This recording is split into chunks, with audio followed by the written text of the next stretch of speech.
everybody, it's Slappy McPhee from The Retro Arena, and we are here today to go through the unpackaging and assembly of the new Roshambo Super Famicom case presented to us by Pine. First of all, I'd like to say thank you to Pine for sponsoring us. We've been doing some work on an actual build for the RockPro64. We'll go over the specs of this as well while we're tearing into this. So go ahead and let's get started. First of all, I do want to say that this is my first unboxing or assembly video, so please bear with me. So here we have the Roshambo case itself, and as you can see, it's been designed to be something similar to what we're used to seeing as a Super Famicom. On the front, we've got two USB ports. Nothing going on this side.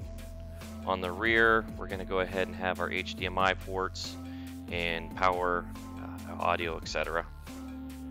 And then on the side, we do have a micro SD card slot. So there will be another video that I'm going to be presenting for being able to install the Raspberry Pi 3. We do not have a RockPro64 board, however, it should be fairly similar. So we'll go ahead and go over the instruction sheet with the parts list. This will be something that will be included, we've been told, when you purchase your kit. And to be clear, depending upon what you purchase with your kit will determine what other parts or components that you get. But I'll be going over a couple items here as well that didn't ship with this kit specifically. However, they are add-ons for this board. So we have the top of the case, and one thing to be careful of is that, as you can see, the reset button kind of sinks a little bit. However, it does not come out. This is your eject for the SSD or hard drive cartridge port. There will be cartridges that we'll be adding into another video later in a week or two, but those have not arrived to us yet. So as you can see, here's your reset button.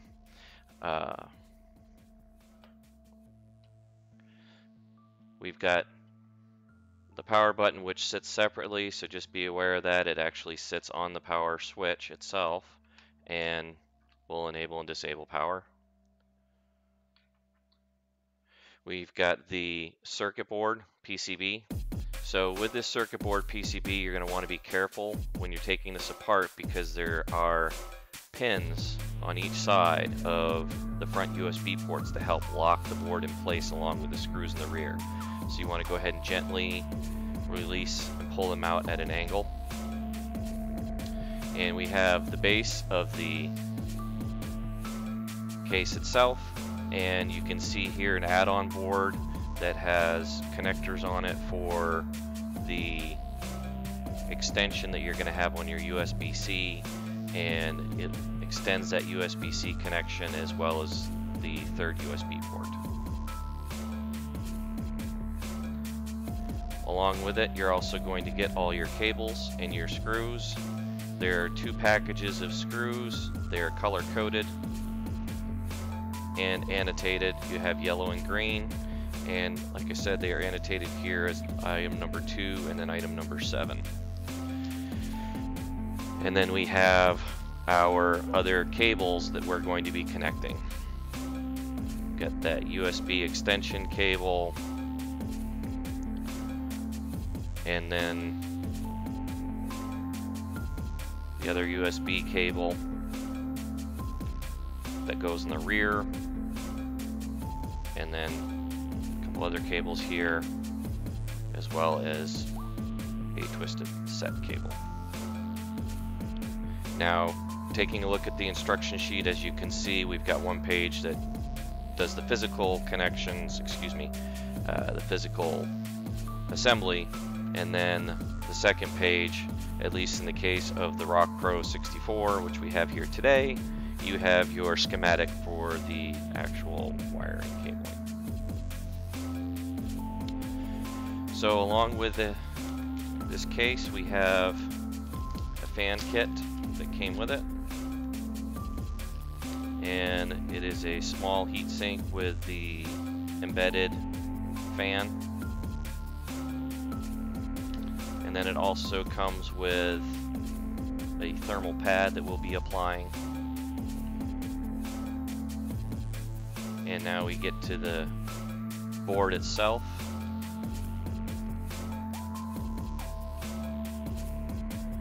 And this is the RockPro64. The specs, we'll go ahead and go over those quick before the assembly. We've got a system on the chip, RK3399 by Rockchip. It's a hexa-core processor with 2 ARM Cortex A72 cores up to 2 GHz and 4 Cortex A53 cores. The GPU is an ARM Mali T860 MP4. Memory configurations are either a 2 gigabit or 4 gigabit LPDDR3. As you can see that these are soldered to the main board, they are not removable or replaceable. For storage options, you have the eMMC flash module, which that connects right here.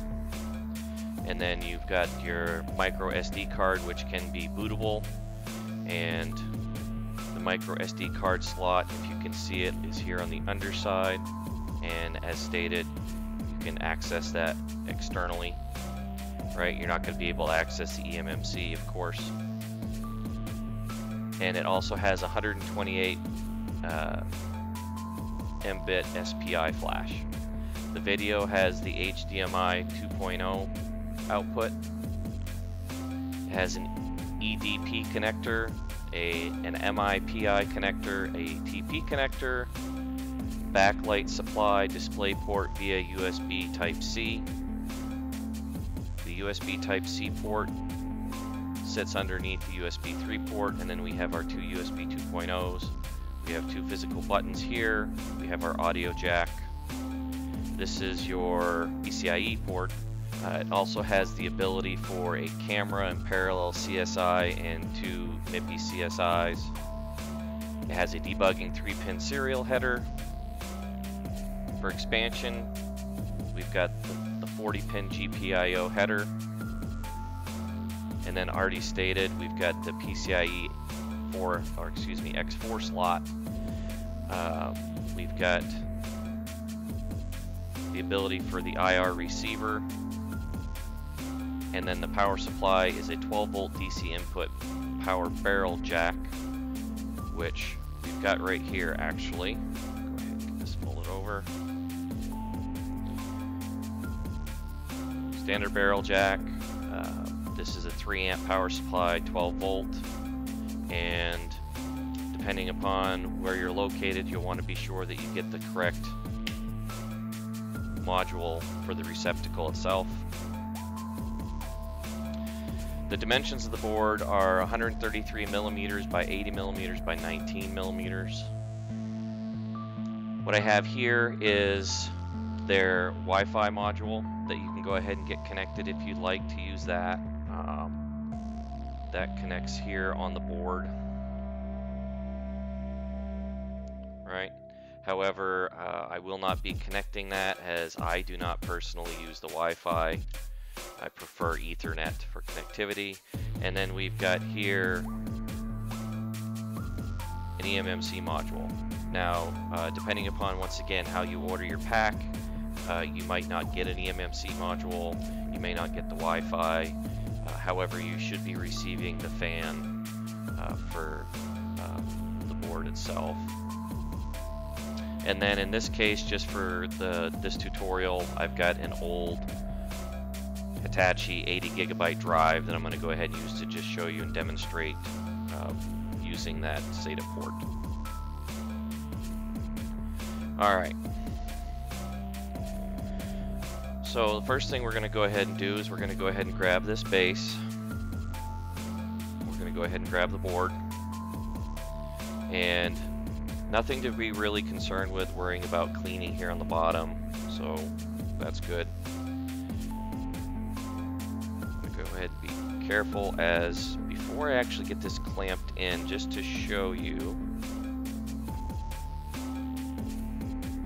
hopefully you can see, you've got a bracket brace style here built into the casing itself, and then over here we've got what is to be relatively stiff but can be flexed clips.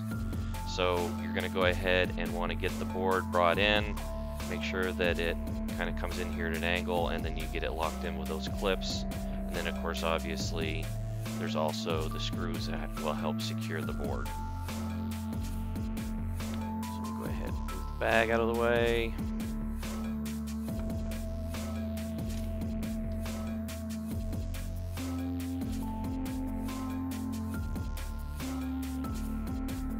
Just be careful, of course, if this is your first time working with this kind of stuff, that you're really careful with the GPIO pins or the other pins on the headers so that you don't possibly run into a situation where you're damaging or bending those pins. So you want to make sure that these holes are lined up when you go to get this locked in, and you can gently press down. It may take a little bit of prying. And there we go. So we now have it locked in. As you can see, hopefully, we are resting over the board with those clips. And then you should be able to hopefully see as well that we're lined up with the screw holes. Now, since this case is designed to be able to work with multiple boards, that's one of the reasons why you're not going to necessarily see all of the holes lining up. So just be aware of that, that you're not running into a problem just because. You should have 3 of these lined up to be able to work for you just fine. And as you can see, hopefully in the video, even though I've got this clamped down, the board can move around until we do get those screws in place. So, talking about the screws, we're going to go ahead and get our number 2 screws out, which are the yellow bag.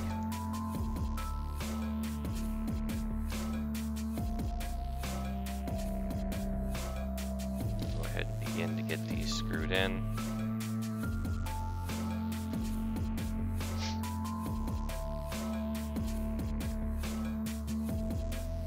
You'll need a Phillips head screwdriver to complete this part of the task, of course.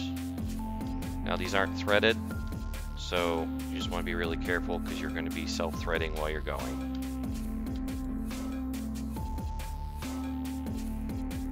And you just want to snug the screws down to hold it in place. You don't want to go too tight because you could actually crack the circuit board. Excuse me, the PCB. And now we've got all 3 screws in. The board is nice and secure and tight. Alright, so now we have these screws in place, and the next step will be to go ahead and get this heatsink installed.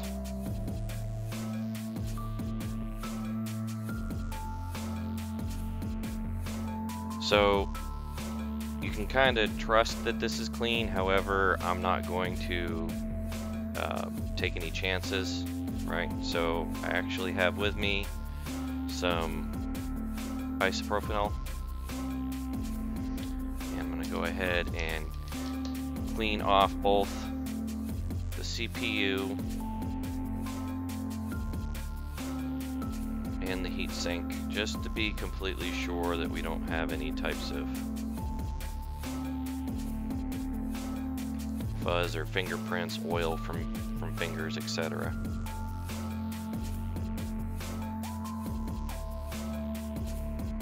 And I'm actually using, I know that some people use a paper towel, I'm using a microfiber.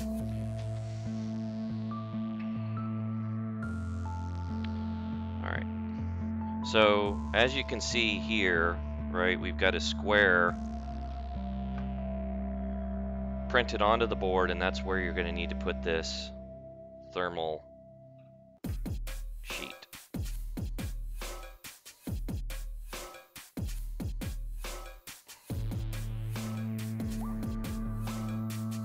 Now these sheets can be kind of a pain, so you just want to be super careful, try not to get your fingers all over it, get it applied onto board and laid over.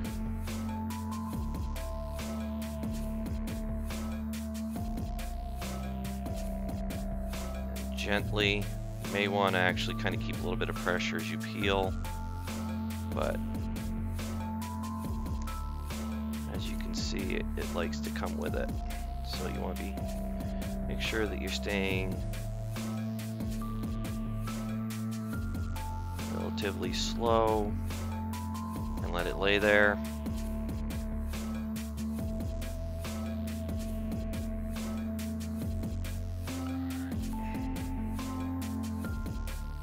Now, when you're going to place this, right, you're going to look at this and go, okay, well, I can put it in this way. Or do I put it in the other way? Well, this is our 2-pin fan header. So we're going to want to go ahead and place it so that the power cables are exiting towards the USB ports. Gently place it down. Apply a little bit of pressure. I would apply it on the heatsink itself. And you want to go ahead and snap this in. Be careful to hold it so that it doesn't move around on you, and you're going to hear it kind of clip and pop. So what you're going to want to do is you're going to want to go ahead and actually flip this over here where it says fan.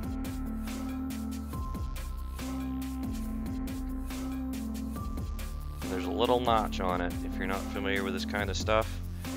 On the connector itself, you want to go ahead and make it so that notch slides right down into the little housing. Not sure if you can see it on the video, but there it is. Alright, so we now have the fan connected. Alright, so we're back after a little bit of technical difficulties regarding the cabling. Get this all figured out.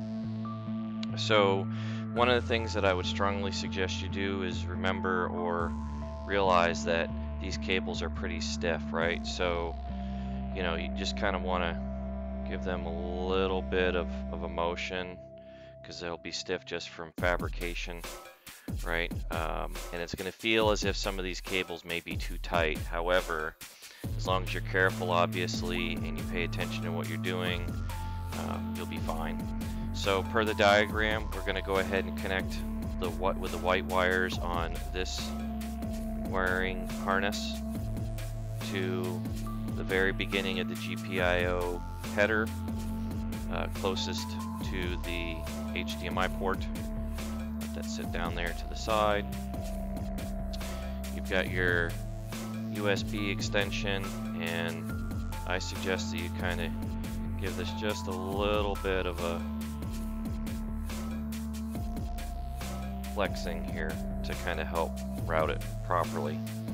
So you're going to want to be very careful since this is the bottom port, and we're going to go ahead and connect into the USB on the board. And once you get it pushed in, you'll notice that it'll be a physical click, and then I recommend that you actually route it around this post. And then we'll go ahead and get it connected to the rear. Once again, you should hear and feel a click. And now we're going to go ahead and pre-position these other cables for the USB ports.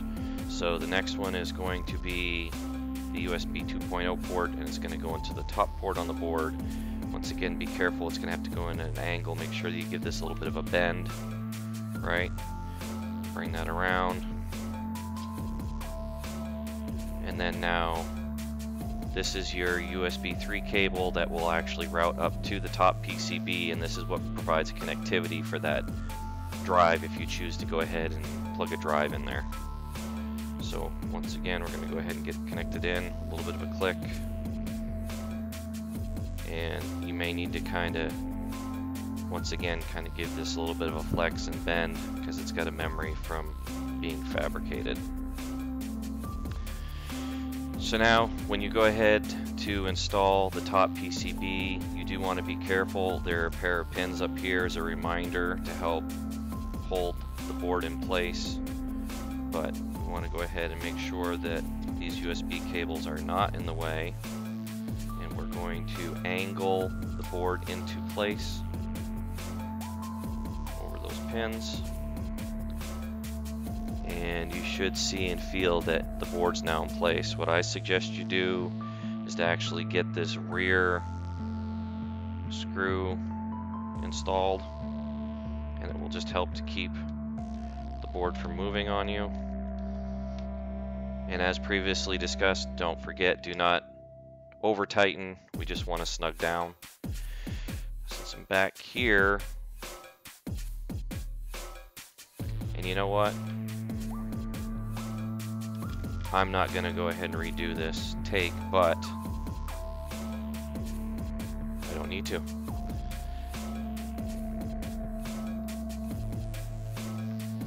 Alright, so we're all set here.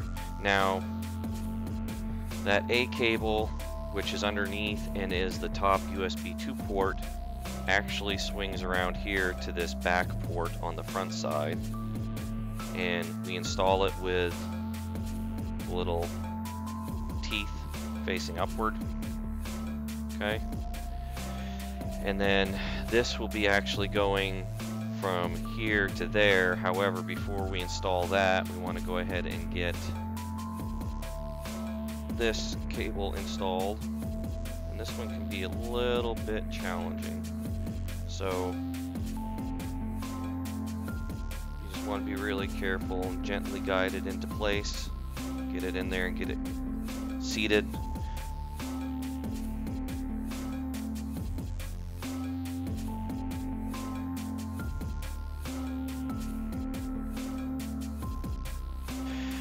And then we're going to go ahead and plug in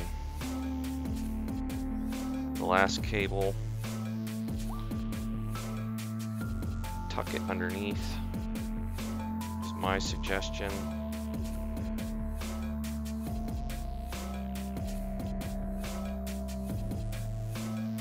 And once again, you want to do it so that the little clips are on, or excuse me, the little guides are on the top.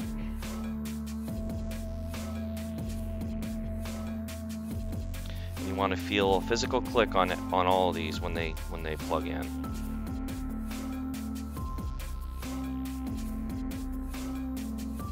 You want to, of course, be sure that you plug in this cable with the white facing up and feel the clip. Go ahead and get that button in place.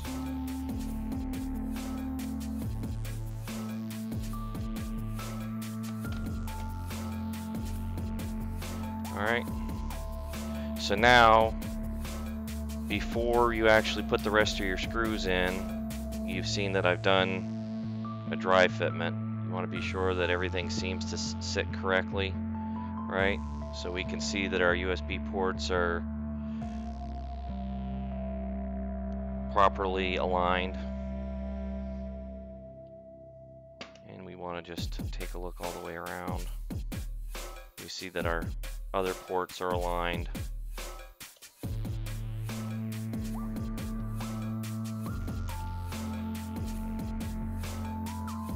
Go ahead and secure the top PCB.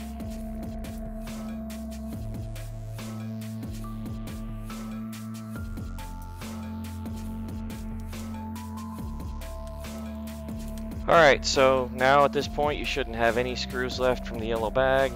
If you do, definitely go back and check. Take a look again at your instruction sheet. They're all annotated here, right? We've got the 3 for our board itself, and then the 6 for the PCB on top. So now, go ahead and get that power button back down there. Case is secured. And we're going to need to flip it over. You may want to go ahead and put something underneath it so it doesn't get scratched. And we've got just the 4 screws left.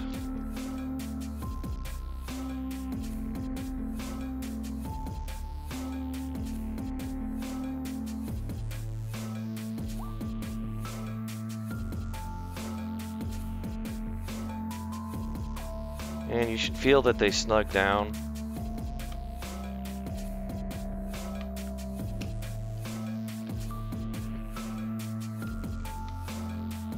And once again, you don't want to over tighten, but especially in things like this, I prefer to work my way around.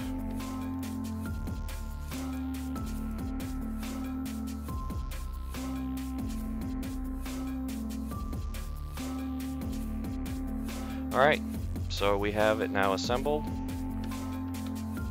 Power button, you can feel that it clicks correctly. And then once again, for the sake of demonstration, you don't have to have one of the cartridges, but you know, in this case, I'm not sure if they're going to be releasing specialty cartridges for actual hard drives. However, you can clip the drive in and the eject button ejects, which I would not recommend, of course, obviously, that you eject during operation. You always want to make sure that the power is shut off. But that concludes the assembly video. I hope that you found it informative, and we'll see you guys on the next one.